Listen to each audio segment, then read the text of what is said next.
I just remembered the very end of the visit, I said, please don't take my baby. Welcome to This Beautiful Struggle.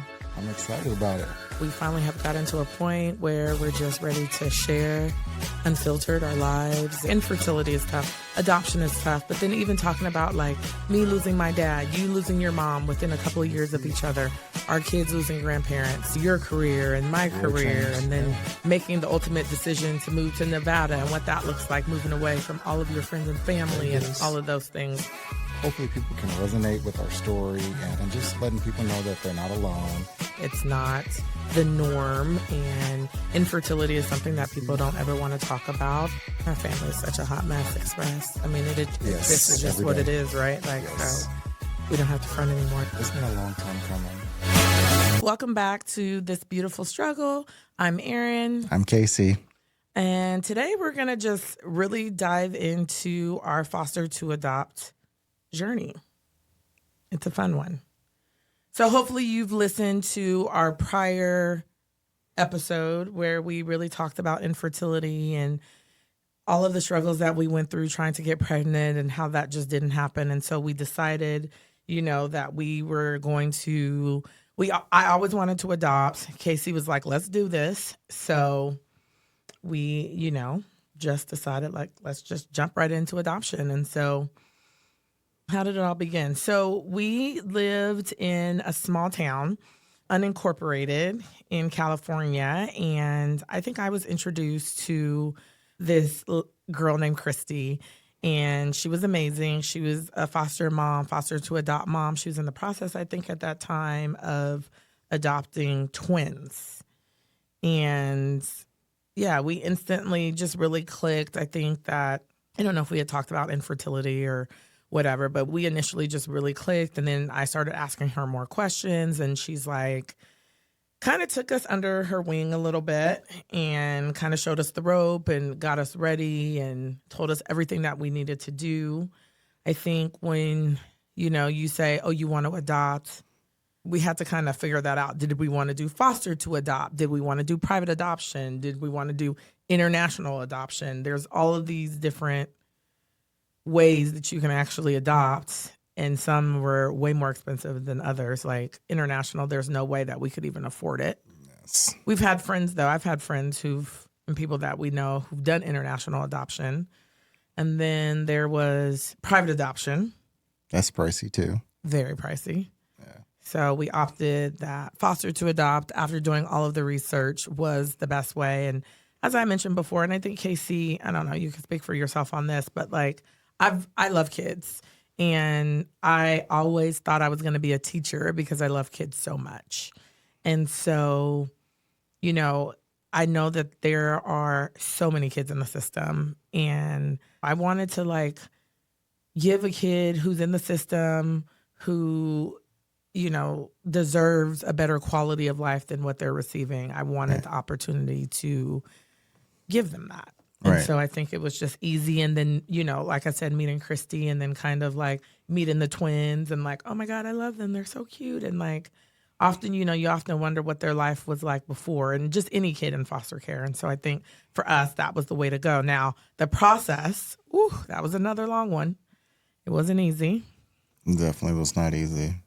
So what did we do? So we had to go through, there's so much. We had to take some classes. We had to do a home study. And that was very difficult because the home study was really where you have to like childproof your whole house. You don't have kids, but you have to childproof your house.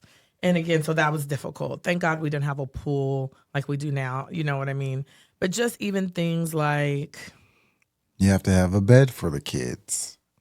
You have to, depending on how old the kids are, you have to make sure that certain things they don't have access to. So there's something we think is silly now, like all of the things that you have in your kitchen to clean, like bleach or stuff like that. Like you have to lock that up, or you have to put it up really high. So you can just have regular stuff We put everything on top of the refrigerator, in that cabinet, on top of the refrigerator, because yes, like those like bleach products and stuff like that. And then because we were so interested in a newborn, because that was one of the requirements for me, is, or not the requirements, but I really wanted, if I couldn't biologically have my own children, then I wanted a newborn.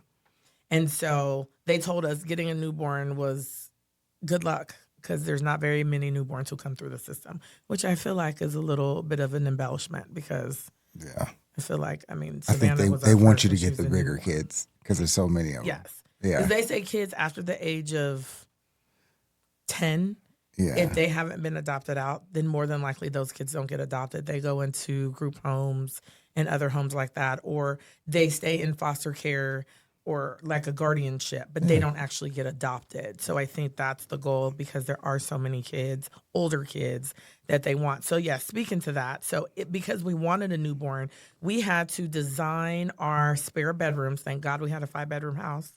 We had to design our bedrooms to show them that we were ready if they were to place us with a newborn. Yeah. So we had to buy a crib. We had to buy all these toys and all this stuff.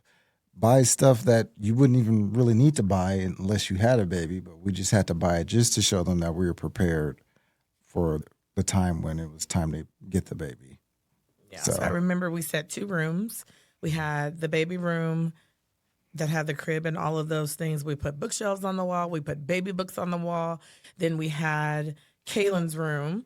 And so we put like a trundle bed in there. There was like a little desk. There were toys. And thankfully we had amazing friends and family who helped us. I think at that time I was running my Sweet Repeats, which is my kids' consignment store. So I had a lot of stuff that was coming in on consignment. And then I was super open. At this point, I felt a lot more comfortable being open with my infertility.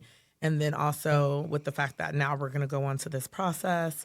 And so we got a lot of things donated and people really supported us. So we were sitting at home. So we go through this whole process. We went through this actually with another couple. Oh, you're talking about the classes, yeah. Yeah, so we can speak on we that. We go a through little the bit. classes. They tell us in the classes, okay, you can't do this. You can't. When it comes to discipline, this was hard for us because, the way that I grew up, it was like discipline was we got to whoop it. It just is what it is. Obviously, you can't whoop foster kids, but you have to be careful in the way that you even discipline because, I mean, if we think about it, kids that are in foster care, they're removed from their current environment because of abuse, neglect, or something like that, right? So you can't, discipline was like a tough, I remember sitting in class and us with Jack and like just being like, so we can't do this, so we can't do this. So what do we do when the kid misbehaves? It's like, oh, you just have to talk to them. Gentle parenting. That was fun. Yeah. Disciplining kids in foster care is frowned upon. And It's not allowed. We understand. And especially you not under any circumstances spank a foster child. Correct. So with that being said, okay, so let's fast forward now. We're sitting at home one day and you're off work. I feel like it was a Tuesday or Wednesday. We were watching the Warriors game because the Warriors were in like the playoffs, right? Because, well, maybe it wasn't the playoffs. No, it wasn't the playoffs because it was in It was during January. the season, yeah. Yeah, so we're watching the Warriors game. And I think we were watching one from the previous night, but because you were at work, we hadn't watched it. So we're laying in the bed, just a typical day off, and we get a phone call. And I look at my phone, and I'm like, oh, my God, it is San Joaquin County. They're calling us. This is CPS. So I answered the phone, and I don't think I put it on speakerphone. And the social worker is like, hi, is this Aaron? Like, yes, this is Aaron. In essence, she gives me all of this stuff, and she says, we have a newborn baby. And I'm like, oh, a newborn baby? And so then I'm like, well, what questions do I ask? Like I didn't know what questions I could ask, right? So then I say, okay, well, you have a newborn baby. And then it dawned on me, well, why would you be calling me about a newborn baby? So then it was like, so what's wrong with the baby? And then that's when she was like, oh, well, she was born with drugs in her system. And it was like, oh, shoot. Well, what type of drugs? And she was like, oh, meth and marijuana. And I remember I immediately was like, oh my God, I can't take a drugged out baby, I don't know. I guess I just was overthinking that. So anyway, I was like, well, can I talk it over with my husband? Can I call you back? And she's like, yeah, I need to know within an hour if we should move on with the next family. And I remember being so stressed about that. Do you remember that? So then I get off the Yeah. phone and I'm like, oh my God, they have a baby. But the baby has meth and marijuana in her system. Yeah. I think you even asked about the ethnicity of the baby too. Oh, that's right. That's right. Yeah. I was like, well, is she black? And she's like, well, she has some black in her, I think is what they told me. Or she might have been half black or something like that. So when you sign up for foster to adopt, they kind of they have you fill out it was basically like a wish list, I guess, for lack of a better term. Mm-hmm. And you can kind of designate what ethnicity, what gender, and what age range that you're willing to accept. Right. So that's what we did. But as you'll find out, everything doesn't work out for us the way we always plan for them to work out. Well, and we also Yeah. just thought, Yeah. if you look at the foster care system, kids of color make up the majority of Right. kids that are in the system. And we see black kids all of the time that were either adopted by white parents so we didn't even think twice that like it would be hard, right, for us to get placed with black kids. But ultimately, I'm just someone naturally who loves kids. So when it comes down to it, I mean, us both, like, is it really that big of a deal? No, there's a newborn baby at the hospital that needs a home, right? Right. So I remember getting off the phone, having a conversation with you, and then I instantly called Tamara. Tamara's my best friend. She's a nurse. And I remember saying, Tamara, the baby, they called me, they have a baby. I was so excited. And they said, and I told her and I said, but the baby had marijuana and meth. And she's like, oh, that's okay, friend. And kind of in that way. And I was like, oh, well, Tamara said it's okay. She said that, research shows that kids who have marijuana or meth, that there weren't any like long-term studies that showed like long-term effects. I think that's what it was. Like there weren't any studies that showed long-term effects in babies that had marijuana in their system or meth.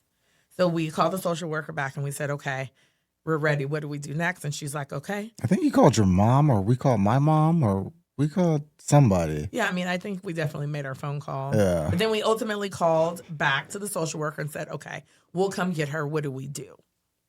So she's like, okay, you have 2 hours to get to the hospital. Do you have a car seat? Do you have this? No. It's a newborn. No. And we're like, no. oh my God, what do we do? Don't have We're no literally car like seat. not dressed, laying in the bed watching the Warriors game. We get up, get dressed, get on the road. I think I'm like texting everyone like, oh my God, we got the car. We have a baby. What do we need? I remember calling Susan and being like, help. I don't know what to do. And she's like, you need to buy a car seat. And I remember us on the way to the hospital, between our house and the hospital, we stopped at a Target. We go inside and we're in the aisles. Oh my gosh, I wonder if I could find video footage. It's Spending so funny. hundreds of dollars in We Target had on no stuff. clue like Just what buying to buy. stuff. So we buy a car seat and we're like, okay, so we get the car seat. We get out to the car. I'm like, we got to put it in the car because we had to have it in the car because we're picking up the baby. So we are in the parking lot for like 35 minutes. And the baby had to frantic. sit in the car seat, remember? Yeah, Before well, that we was left? at the Yeah, hospital. yeah. So we were in the Target parking lot and we were trying to figure out how to get the infant base of the car seat in like strapped in correctly. And finally we waited and I remember this man was walking by and he had kids in his basket. And I was like, can you help us?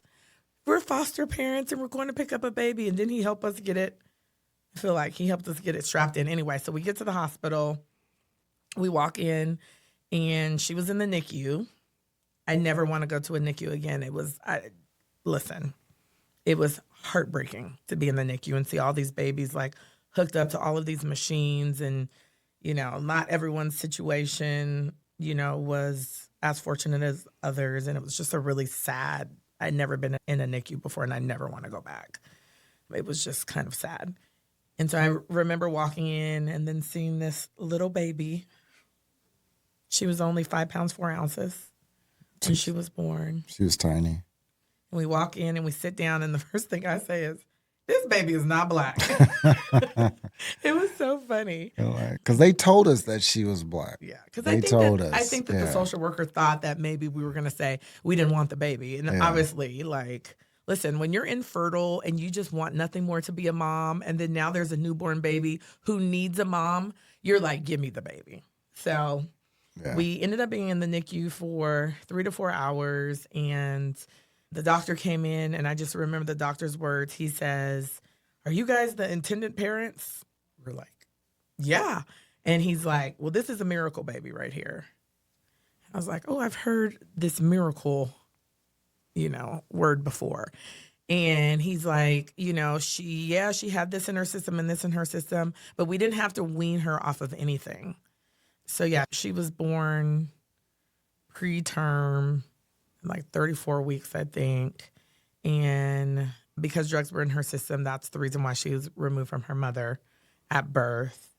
And he said, she had some apnea, and that's really common for preemies and stuff like that. But other than that, we're fine. We have to sit her, do a stress test. We have to sit her in the car seat. And so we did that, kind of go through that, take her home.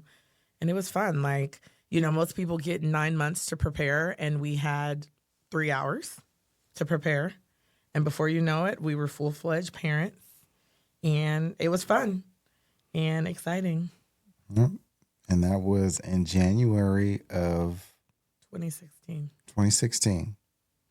And then while we're getting used to having a newborn, we also, through the county and through CPS, if you're open to adoption, they call you for foster kids. But if you've ever been matched for adoption, then you're also with an agency as well. So we get a call on like April 1st, not even 3 months later. We get this phone call. "Oh, this is your adoption worker from, blah, blah, blah agency, and you've been matched for adoption." And I was like, "What?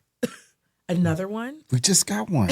Like, another come baby? on now. Okay, so what are the deeds? So she gives us all the deeds. We talk about it. We go in. And then that process is a little bit different once you've been matched for adoption, because once you've been matched for adoption, these are kids where either the parental rights with the biological parents have either already been terminated and they're looking just to place an adoptive family, or it's more parental rights are about to be terminated because the biological parents have not been following the plan for their reconciliation plan, right? So we were like, okay, we'll go. So we go, we meet, and rights hadn't been terminated just yet. But I remember our adoption worker saying, "Oh, they're going to be terminated, like next court date, rights are going to be terminated. We're looking to place her right away." Like, okay, what's her name? Okay, her name's Kaelynn. We're like, Kaelynn, okay, Kaelynn, cool. How do you spell that? Common spelling?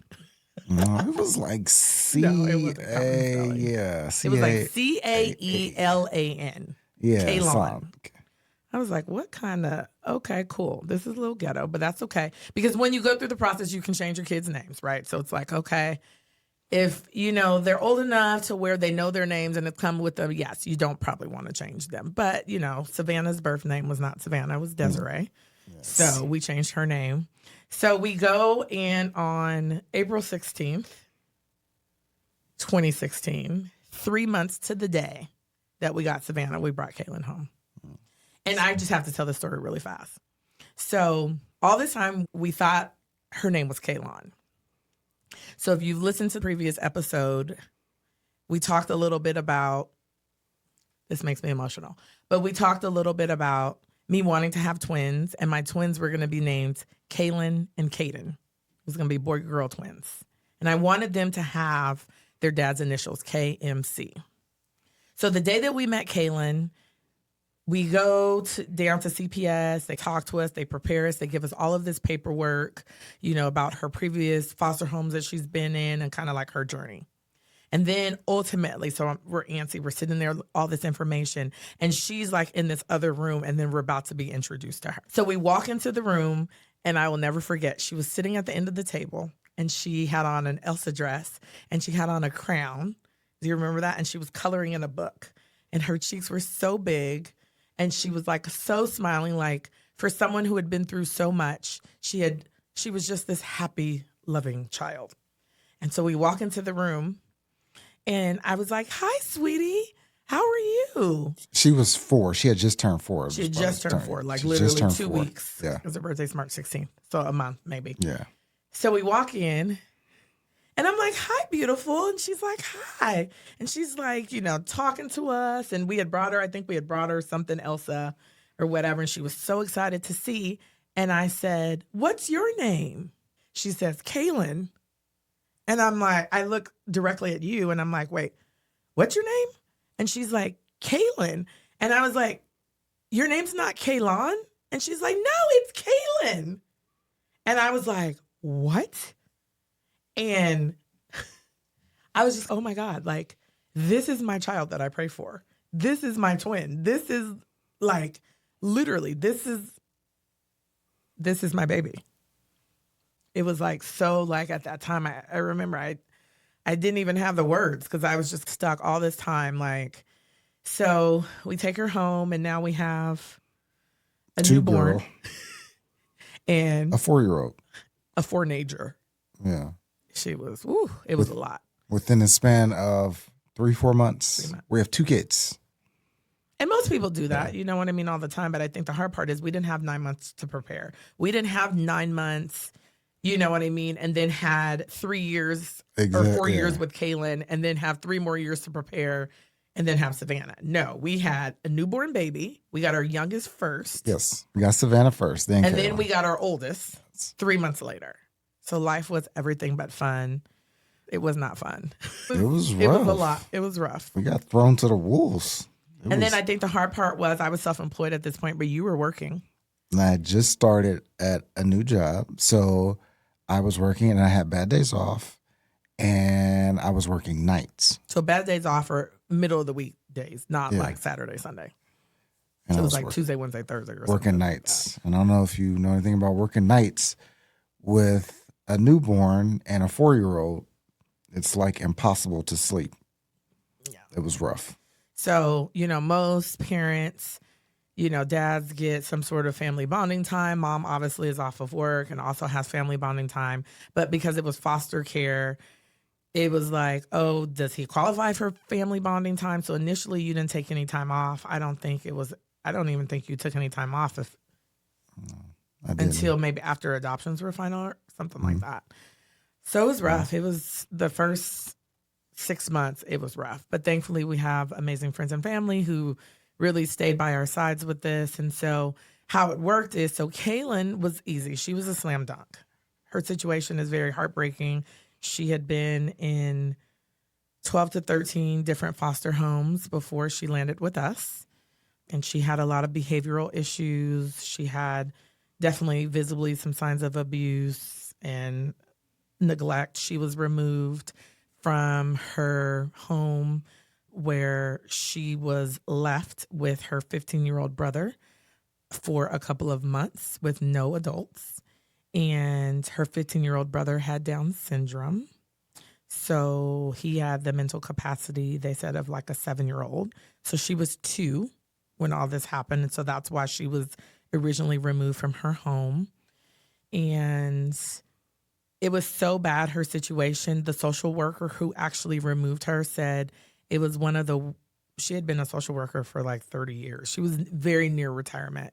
And with Kaelynn, she said it was one of the worst forms of neglect and abuse that she had seen. And she ended up retiring after Kaelynn's case because it was so bad. So it was hard.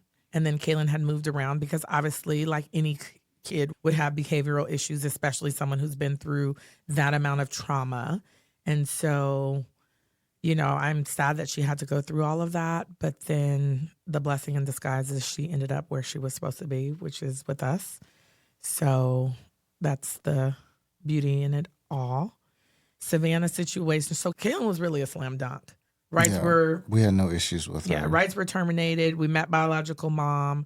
Biological mom was not happy with where she was prior because she really wanted Kaelynn with the Black family, and she wasn't with the Black family before. So she had like made up a story to get Kaelynn removed. And then that's when they're like, oh, her next move has to be into her adoptive home.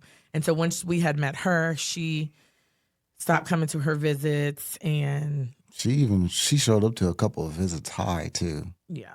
But she was comfortable. I mean, we got her. Yeah. She gave us her blessing to to raise her daughter, it's nice to be able to like now relay that to my daughter. Like, yes, I did meet your biological mother and she was happy that we had you and that we were going to raise you. Now, Savannah's situation was very different. By different, she means hell on earth and very stressful. So when we took Savannah home from the hospital for the first, let me just say this, mom and dad never came forward. We know who mom and dad are. We met mom, but mom and dad never came forward. Birth mom was a teenager. Yeah, birth mom was a teenager. She had been in the system herself. So it's just this cycle. So when Savannah was 5 months old, we got a call from the social worker that says a great grandmother had been approved for placement. And I said, excuse me, what does that mean? Or actually, no, she hadn't been approved, but she was going through the process to be approved. And she would be approved based upon her adopting other family members out of the system. So they pretty much were like, brace yourself. She's more than likely going to be placed with her great-grandmother. And I'm like, well, great-grandmother, well, how old is she? She started doing visits first, though, right? Yeah, so that's what it was. So I remember, so at this point, we knew Savannah was not Black at all. We were still trying to figure it out because she looks, you know what I mean, to be so many different things. But we knew that she definitely was some form of Latina for sure, right? So one of my good friends and their tia, right, was Hispanic. So I have to tell the story. So I remember going to meet the grandmother for the first time. And I was like, what if she doesn't speak Spanish? Do you remember that? So we brought Susan with us to the visit so that if she spoke only Spanish, or so she could see that, yes, we're this Black family, but look, we have Desiree, because that was her birth name, Desiree around people who look like her too. Because we just have a very blended family, blended friends group, everything. So we're sitting at CPS, we're in the waiting room, we're sitting there, and we're like waiting. Oh, yes, she's not showing up. And when we walk in, there's like this older lady who was sitting down, but she's clearly not Hispanic. So we're like, that's not her. And we're just sitting there waiting. And then for like an hour, so we're like, yes, she's not showing up. So then next thing you know, this lady says, excuse me, is that Desiree? And I remember looking and being like, who the heck are you? And she's like, oh, I'm Starla. And I could mention her name. I'm sure she's good with that. I'm on Starla. And she's like, I'm Starla. And I'm like, oh, you're the great grandmother? And she's like, yes. And it was like, oh. So Starla is a 5 foot tall Italian woman. We love her. Yes. We love her. And so then it was like, we go back into this room. Or actually, she could have taken Savannah and went into the room by herself. But she was like, no, come into the room. I want to get to know you guys, like everything. And so I remember during this visit, we talked. I remember you were super standoffish. Like you were just like processing, right? Yeah, everything was and so quiet. new. And I was more like, okay, what can I say to this lady so that she does not take my baby?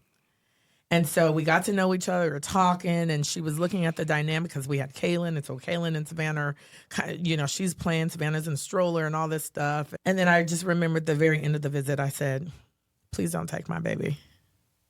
Please don't take my baby.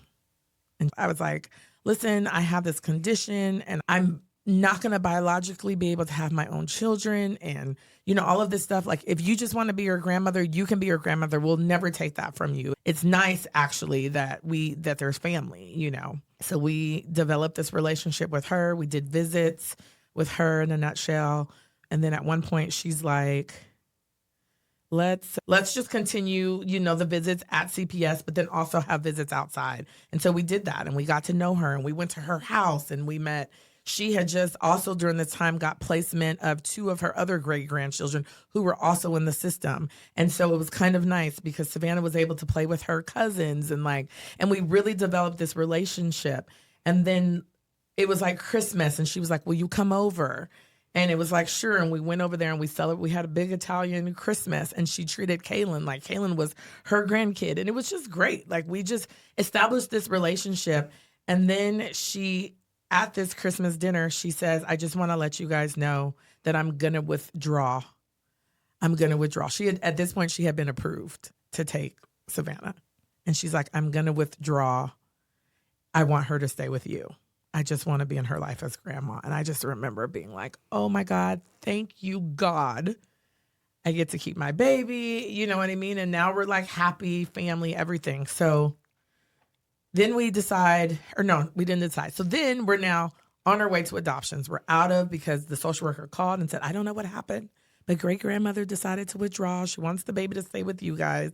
So we're so excited. She was like, so now I'm going to refer you to the adoptions unit. We're like, okay, great. At this point, Savannah's 15 months. No other family had come forward or anything like that for her. So we're in the adoptions. We're going through. We're doing all the stuff that we had already done with Kaelynn. And Kaelynn's almost fully adopted at this point. But there's like you just have to wait. Everything is like, you wait, you go to court, you wait 6 months, you go to court. It was just this long process. They're not in a rush to do anything. At all.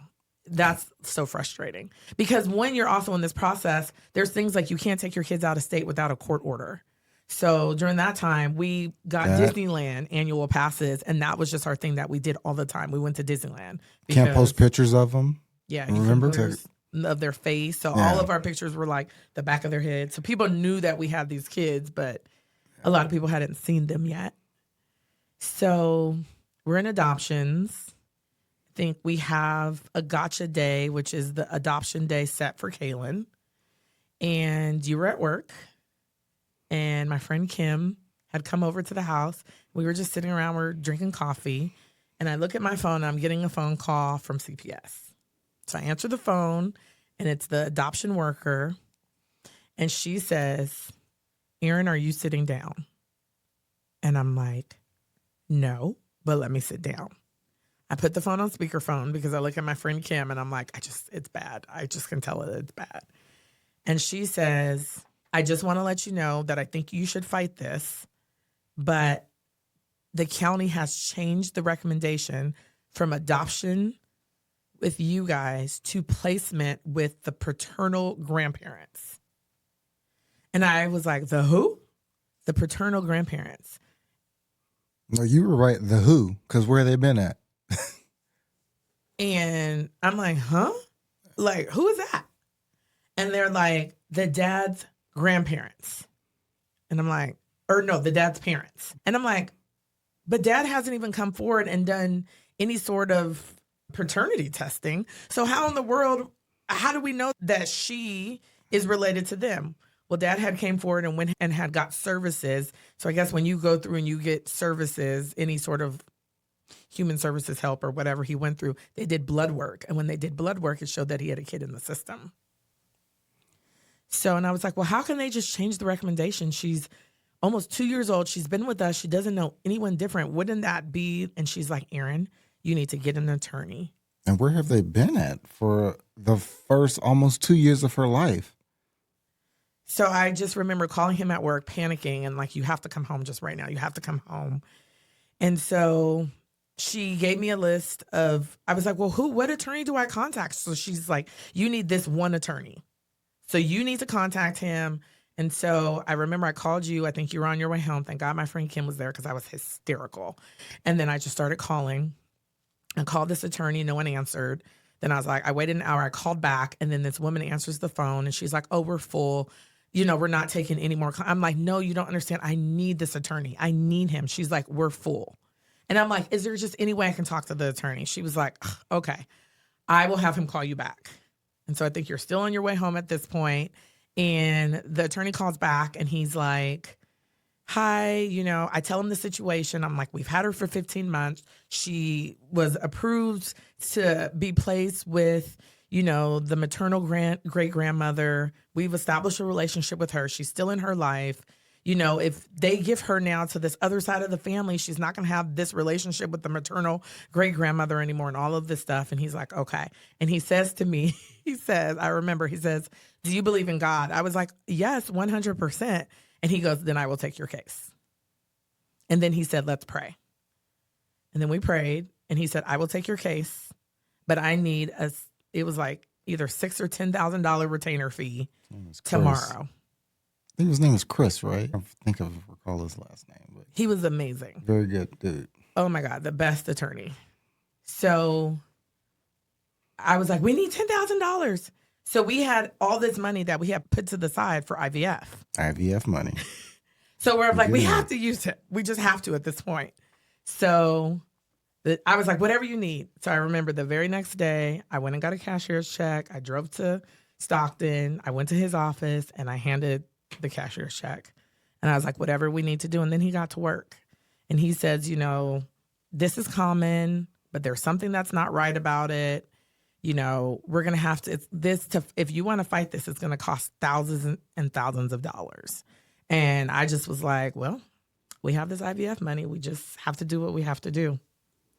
So somewhere along the lines, we had found out that the grandparents had a relationship or knew someone who was very high up in CPS. And so because of this hookup, they were able to change this recommendation. Now, during this time, there were some laws that had just passed that previously, when kids are adopted through the system by family, there was like some sort of adoption law or something that like family did not receive any compensation because it's a family member.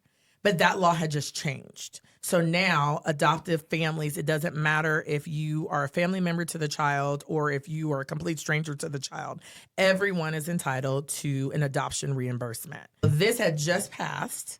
And now all of a sudden we're being told that, you know, so through this whole case, we kind of went back and forth. I remember Chris was telling us that he said very specifically, like, hey, we're going to have to do this bonding study. Do you remember? He was like, and I only use this one guy, and it's like $3,500. And I was like, where do I need to write the check? More IVF money. So you just air that fund is just coming down and down and down. Yeah. So we did this bonding study, and this was like this intense study that really just proved to the court that it would be detrimental and cause trauma to Savannah to remove her from the only home that she has known and put her with complete strangers. So we were doing this, but then at the same time, we had to also start visits with the grandparents. And it was like it was horrible. We had to get in the car, I remember on Sundays, and we had to drive to the meeting point. And we would all get in the car as a family of 4. And I had to get out the car and hand my 17-month-old daughter, who knows nobody else, to a complete stranger. And there's this grandmother that's like so happy. She was so rude to us, but she was so happy. Oh, my baby. And Savannah would be screaming and crying. And she would always have her hands out and she'd be like, Mommy, like, oh my God. And I remember we would just sit in the parking lot for the 2-hour visit and I would be hysterical the whole time, crying. Kaelynn would be upset. He would be upset. Right? That was hard. It was like the worst. Like, and then the visit would be over and then she would bring it out. And I remember trying to make small talk and they just were not having it. It was just so uncomfortable and so different. And I remember calling Starla and being like, I don't like this. Like, this is not good. And she's like, I don't like those people. So at the end of the day, like, if they take her and give her to them, I'll never see my grandbaby anymore. So I remember Chris saying, like, listen, I'm going to do all of my research. I'm going to do everything from the legal standpoint to make sure that, you know, we have the most rock solid case ever. However, if you have any evidence of anything, then you know, oh, actually, yes, because you remember we had, through Starla, we had at one point, Savannah's biological mother had reached out or showed up on Starla's doorstep and said, I have a baby. Do you have her? I want to see her. And Starla said, would you be open to, you know, her seeing her? And I said, listen, she's a kid herself. So obviously I have an insane amount of empathy for her. Like, she didn't have a fair life either, right? So I remember that conversation. But ultimately, what? Something happened, and we finally agreed to it, and we allowed at Starla's house for Savannah to see her mom, or for her mom to see her. And I will always hold that near and dear to my heart. During that time, we actually, I told her that she was so thankful to us, for taking her in. And I told her, if you can get your life together, you can be a part of her life to some extent. We're not trying to keep her from you, but you have to be sober. You cannot be in her life and not be sober. I think, was she like 17? She was like 17 at this time. So she's a baby. Yeah, she's a baby herself. And we were hoping that us telling her that would be enough for her to get her life together so that she could be a part of her daughter's life in some capacity or another. So that really helped us when we were in court as well, because we were able to have the biological mother write a letter to the court to say, we wanted her to appear, but she didn't want to appear. So she wrote a letter, to say, I want, for Desiree, Savannah, to be adopted by them. I don't want her to go to the family. And she had also hinted to the fact that the grandparents knew that Savannah had been born. So that kind of got me looking. I'm like, how does she, you know what I mean? So I started looking, being the detective. Females, we are the best detectives at everything.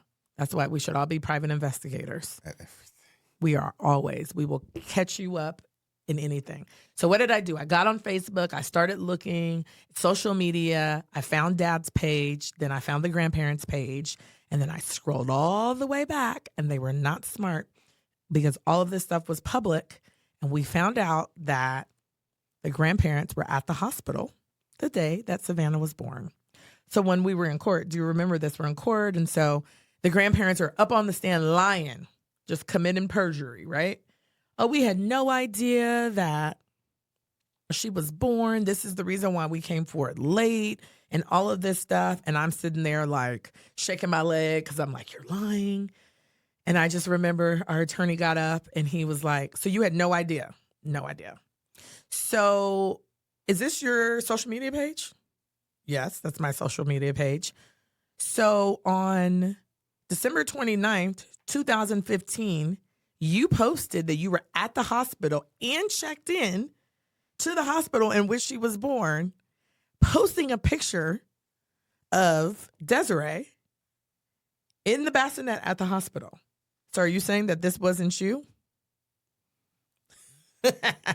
They were so caught. Oh, my God. Hello, evil laugh. Oh, my God. They were so caught. And then at that point, I remember the other attorney was trying to interject, and the judge said whatever. What does the judge say to shut them up? So my attorney can continue. Overruled. And it just, at that point, they had lost all of their credibility. We realized at that point, my attorney just murdered them at that point. You came forward because of the money and all of this stuff. And I think they just got up and left. And so it was an easy, ruling in our favor. And so it was nice. And we still had to deal with them, which sucks because right when you are officially going to go to adoption, you do this meeting called a TDM, something like that. I think that's what it was. It's called something like that. And what it is, anyone who has been involved in the child's life, social workers, adoption social workers, CPS social workers, previous foster parents, biological parents, any family, anyone who has been a part of the child's life prior to adoption is invited to this. That's what it is. It is called a TDM. It's a transitional development meeting where they pretty much sit down and they say, okay, we're recommending adoption. This is what we think that the child needs. They use that time to say, so the grandparents were invited to this meeting. Starla was also invited to this meeting. So I remember I remember getting to CPS to go into the meeting and the social worker saying, I'm going to need you to do some deep breaths because the grandparents are here and they are pissed. And I was like, oh my God, so what, are they going to try and jump us? You know what I mean? So we go into this small room. It was tiny, where it was literally just a table and then chairs. And then there was a whiteboard where they would write the plan.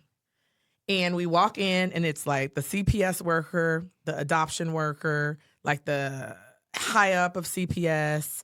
And then Starla hadn't got there yet because she was running late. And then us and the grandparents. Oh my God, it was so bad. So they ask us, during this meeting,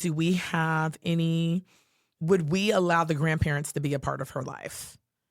And, of course we say what I think we thought was a nice thing to say, which was, sure, like we would love that. And honestly, I think the reality is we would have loved that had they been like Starla and not mean and evil to us, And if you're nice people. But they were so rude.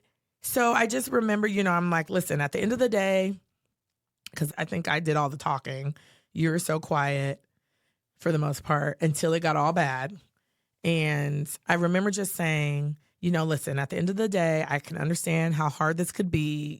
This is your granddaughter. I respect that. But I have to be able to trust you all. And like, if we can't trust you guys, like there's no way that I'm going to feel comfortable handing my daughter. And I remember the dad was like, well, she's not your daughter. And it was just right then. So I remember I pick up my phone and I'm texting Starla and I'm like, where are you? The grandparents are here. And she's like, she's spicy Italian. She was like, why are they there? They have no right being there. It was so funny. And then it got heated really fast. I just remember the grandfather was like, we're just going to flat out say it. She is half Mexican and they're Black. And there's no way that they are going to be able to give her any quality of life and like all of this stuff. And then it was all of this tension. And at this point, I think I started crying because I was feeling attacked and I was like, I have a very blended family. Like at the end of the day, this is a kid that you knew was in the system and you didn't do anything. You know what I mean? How dare you just leave knowing your grandchild was born? Yeah. They got you say heated, they started yelling and it just became a pissing match. They had to call the police. Yeah, they called security. And I think at one point they stood up or something, which wasn't right. Yeah, they stood up like they were going to fight us. Yeah, that would have been a bad decision for them. So at this point, I'm like, Starla, where are you? And then Starla comes walking through the door right when the police. You can hear Starla before you see her. Yeah, because she's like cussing up a storm. You hear her walk into the room. At this point, they had called security. Security, though, is the sheriff's department. So they're now removing them forcefully from the room. Yeah. So they're still going off and like it's all of this stuff. They just left. And then right at the same time, Starla comes around the corner and she was like, what the fuck is happening in here? And I just remember, I was like, Starla, she was like, I don't even understand. And she tells CPS, why you invited them?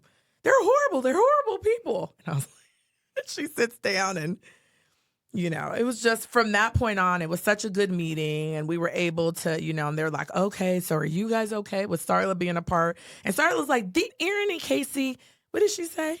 Aaron and Cottrell are my kids. Yeah, they're like my kids. Mm-hmm. And Kaelynn, their other daughter, that's my grandbaby. She might not be my biological, but that's my grandbaby.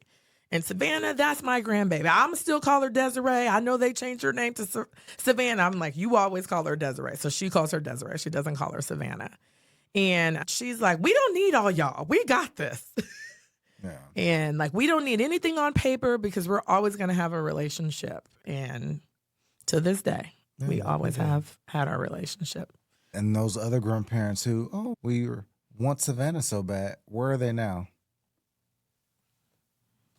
Probably trying to get the next grandkid out of the system so that they could get a check. Where are they now? Because if you truly wanted your granddaughter, there's nothing no one could have said or done to you that would have made you stop in that pursuit of your granddaughter. But they stopped, and they are nowhere to be found. They had and we told them that they could have still had a relationship with Savannah. They chose not to. They had our phone numbers and everything, and so they chose to not be in contact with us, even after they calmed down. After adoption, to this day, they have our phone numbers. They have not reached out. Our phone numbers ain't changed. It's still the same number. They have not reached out. Because they don't want to. And that's okay. Yeah. It's for the better. Yeah. So as much as we say also that, us moving to Vegas we weren't running. We weren't trying to get away. But I think it's super important when you go through situations like this. I was running from California prices. I was running for from sure, that. from taxes. But I mean, at the end of the day, we really just wanted to provide a life for our daughters where, they could just be themselves. We could be, a family of 4. We wouldn't ever have to worry about running into anyone, where it would be, there was a run in that we did have with grandparents being on our side of town in Walmart one day. And it was just me by myself with the kids, and it was really uncomfortable. And so, I will say that I am happy that we're in Vegas and we don't have to have that worry anymore. At that point, we won our case, which was amazing. Yes. But all of our savings were completely depleted. Yes. So all of our IVF money gone because we spent all of our money to get our baby. And it was, I'd do it again in a heartbeat. It was worth it. But now we had to decide what we were going to do about IVF and if we wanted to still pursue that avenue. And of course, we still wanted our own biological children, but now we had 2 babies. Yeah. We had only planned on going through this and adopting one and then going back to IVF. Yeah.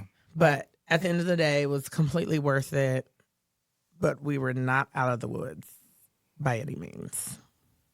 So now we won. So that meant that we were on our way to adoption with Savannah officially again. However, they do all of this work to see like her heritage, or not her heritage. Oh, I guess so. It is. Yeah.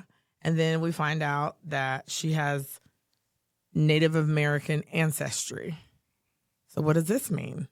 Because mom was in the system, her birth mom was in the system. They had found that she had, I think it's like Pomo or I don't remember some tribe. the exact name of it. Yeah. She had to be released by the tribe in order to be adopted. And we were like, what does that mean? And they're like, well, that's a process. So we just thought we were out of one woodwork, and now we're like, or we just thought we were out of those woods, and now here we are entering into new woods. At this same time, Kaelynn's adoption had become final, and we had celebrated her adoption. So thankfully, we had our gotcha day with Kaelynn, which was amazing. But like I said, she was so easy, her whole process. And then... And gotcha day is just a day where your adoption becomes final. All your friends and family come to the courthouse. Yeah. In the adoption world. It's a very common term in the adoption world. That's the day that they officially become ours. Yeah. Legally. So the adoption worker's like, okay, we got to get the tribe. The tribes don't respond right away. This could take about a year. And we were like, what? Like, she's 2 years old at this point. It's going to take a year. So we were just like, oh my goodness. So we ain't got no more money.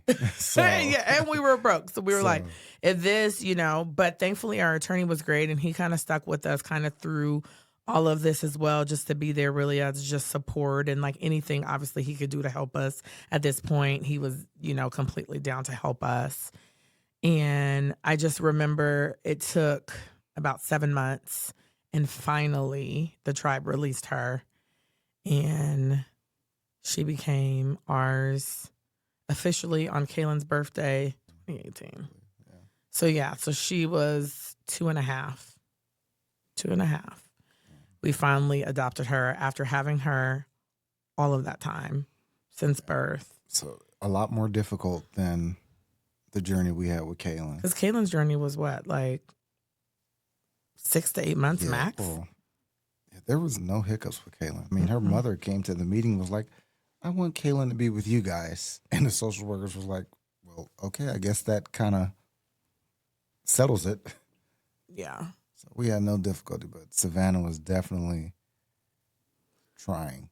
And then with Kaelynn's name, it was really nice. We just, since her name was Kaelynn, but it was spelled like Kaelon, we just changed the spelling. And she was just at that age where she was learning to write her name. And so we had already got like kind of clearance, and she was an adoptive placement, that we could teach her how to write her name in the way that we intended to spell it. So she doesn't know anything. So yeah, she doesn't know. So when we tell her even now, like, this is the way, she's like, what? That's weird. And when you adopt, you get brand new birth certificate certificate, social security with your name on card. them. Yes, where you're listed as their parent. So you get brand new documents from Uncle Sam with all the new information on it. Yeah. So then back to that emotional story of my twin, Kaelynn. So Kaylynn's middle name, so we changed the spelling, and then her to Kaelynn, Kaelynn. And then, I wanted my twins, right, to have the same initials as their dad. Well, that was the other miracle. Kaylynn's middle name was Marie. So we didn't have to make any changes to her middle name at all. I often tell Kaelynn that you are the child that I pray for, that I prayed for all of these years. And I always say that God gave us twins, but just in a different way, because we got a newborn and a toddler at the same time. Savannah was actually named by my dad because we had no idea. Her name was Desiree. But it was spelled like desire. So when we would be at the doctor's office, when they come out and they call your name, they'd be like, Desire. And I'm like, oh my God. You might as well be like, Ratchet. It was like Desire. And then it was almost like people were like, we would stand up and it's like, we didn't name her that. We promised we didn't name her that. But we only knew that her name was actually Desiree because of Starla. Yeah. Starla would have never told us. And Starla was like, her name ain't Desire. Even at that time. Because that was the thing. She never had a birth certificate when she was born. Yeah. She was always just baby and then her mom's maiden name, right?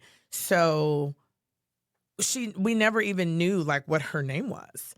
And so through Starla, we learned her middle name was Aviana, which is Italian because she is part Italian.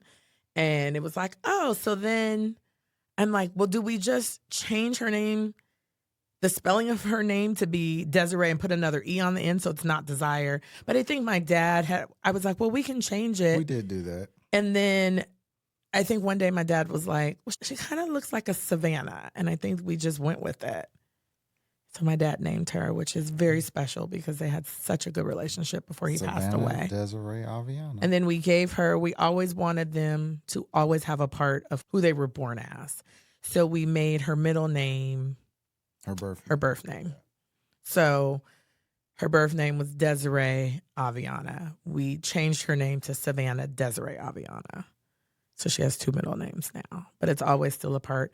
And then it's just so nice because we still have a relationship to this day with Starla, who's great. She moved out of state, but before that and before we moved, we definitely would still get together and talk and do things. But it became a little bit hard because obviously Savannah, as she got older, she didn't remember a lot. Kaelynn knows that she's adopted because she remembers her story and all of the things. Savannah, even though she does not look like us, you can't tell that girl that she is not our child. Yeah.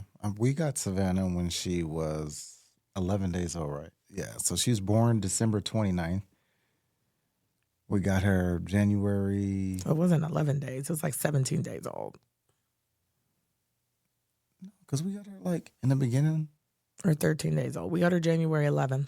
Oh, yeah. So yeah, like 12 days. Yeah, she knows nothing different. So we recently had that conversation with her because it was time she's 9 now, and it was time. We told her when she was 8, just last summer actually, we told her that she was adopted. She didn't know how to handle it at all. It was such an awkward conversation. I still don't think she comprehends what exactly. No. She was just like, okay, whatever. You're my mom and my dad, so. Yeah, she still thinks she comes out of my belly. Yeah. She still says those things. Mom, when I was in your belly, did you? And I'm like, didn't we tell you you're adopted? But whatever. Sure, baby. Yeah. Whatever helps you sleep at night. But the questions have already started to come. And, people at school, would tease her and say, how's your mom black? And you're not black. And when we coached her softball team, people were asking her, are you adopted? And she's looking at them like, no. I remember one day we were in the dugout and she says, Mom, in front of all the kids, Mom, am I adopted? And I'm like, why are you asking that right now? And she was like, oh, ask me if I was adopted. I'm like, okay, we'll talk about that later. And all the kids are like looking at me, well, is she? And I'm like, oh my God, the pressure, But I mean, their story is their story. And we'll always, we always want them to definitely know where they came from. Yeah. That's important. Nobody thinks that we're their parents, but I guess maybe that's a story for another time. Oh my God, we have so many stories. People think I'm the nanny. A lot of people think that they're both my biological daughters, because I think it's this natural thing that when you're around people for so long, you start looking like them. Because like if you look at Savannah and Kaelynn, they both have my facial features to a certain extent. So I think that people think that they are my daughters and you're just not dad, right? So, but then a lot of people, when we tell them, they'll be like, I had no idea. And I'm like, how? And Kaelynn is half black. So like that, okay, I can get with Kaelynn. But with Savannah, it's like, clearly, but people just don't get it. But then, yeah, that's when so we could do a whole episode on just all of the things that people say to us, the stares. People are so rude and inconsiderate. And like, I don't understand that, because families are so blended these days. I just don't understand why, you know. I mean, nobody's 100% anything nowadays. Like, Yeah. that's crazy. Blended families and mixed race families this is America. It's highly common. Yeah. Especially in California, which is so diverse. And Vegas is the same thing. There's so many, interracial. It's funny because Kaelynn looks exactly like my nieces. My nieces are black and white. And so when we're together as a family, everyone always thinks that Kaelynn is my sister's child. And, it has helped us, because the hard part about adoption, and I'll just share this really fast, is Kaelynn went through all of these projects at school, and perhaps these projects should be more inclusive, where it's like, bring a baby picture in. Well, how do you bring a baby picture in when we don't have any baby pictures of her? Well, thankfully, due to technology, I was able, and with my sister's permission, I took my niece and I took the picture. It was hilarious. And I made it black and white so that she wouldn't question it, even though Kaelynn was at the hospital the day that Stella, my niece, was born. So I took Stella's picture and I made it black and white. And I said, here's your baby picture. And she's like, oh, this is me. And so it enabled her to be able to participate in this activity at school without feeling yeah. So that's the nice part. So thank you, Brittany, for that. We appreciate you. Shout out to Brittany. And if you're listening to this, you're probably like, why in the world would I want to go through that same process? The reality is every situation is different. Not all situations are the same. And if you are someone who has a love for kids and has ever wanted to adopt, foster to adopt, I really wish that more people would consider doing it, because there are so many babies in the system, even here in Clark County. Oh my goodness. There is I see it on social media every single day that there's so many kids that need home, and they're begging people to come forward and be foster parents. Even if you don't want to adopt, you can still be a foster parent and care for a kid who doesn't have love. But Savannah's situation was intense. Kaelynn's situation was so easy. We've had so many friends and family, thankfully, who just have identified with our stories, or just, have been like, okay, you guys went through this, so I can do it too. My cousins have fostered to adopt. One of my cousins right now is awaiting gotcha day. I'm so freaking excited for her. And so at the end of the day, if you experience infertility, I would really recommend that you consider adoption, foster to adopt at that. But even if you decided to go private adoption or anything else, there is still a way for you to become a mother. And I think for me, or parents, not to, forget about you over there as well. But I think while I did not give birth to Kaelynn and Savannah, those are my babies. I would do anything in the world. And I mean, short of being pregnant, and I'm not mad about missing that.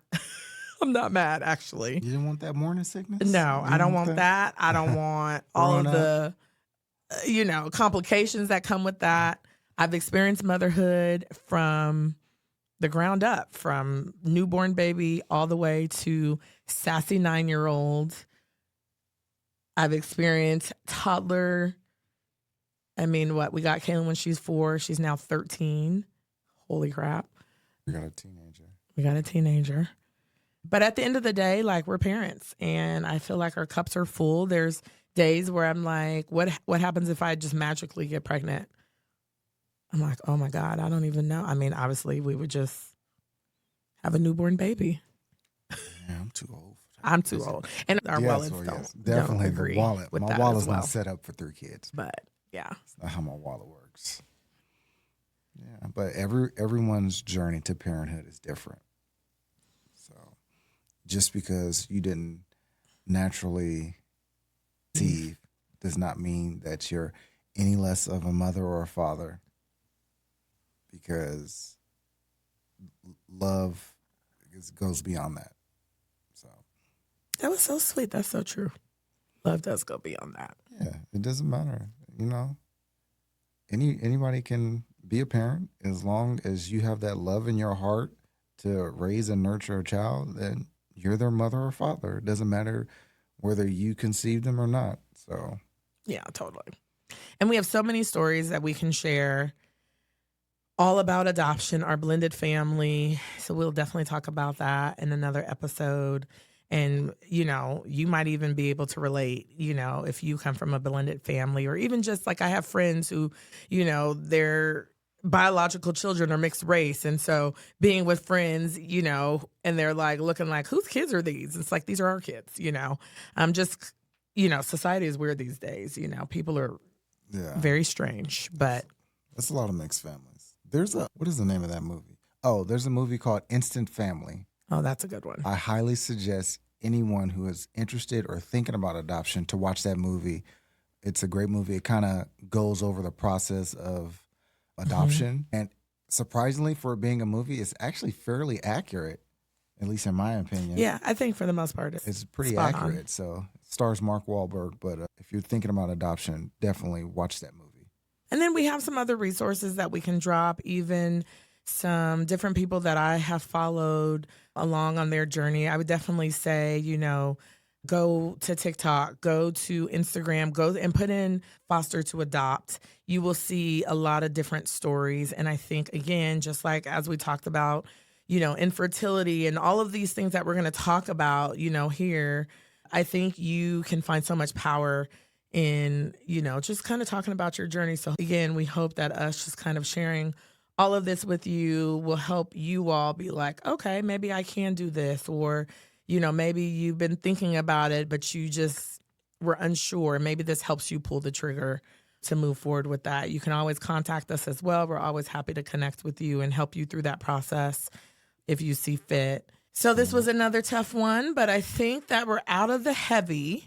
At least for now. We got through it. For now. Yeah, we got through it. That's right.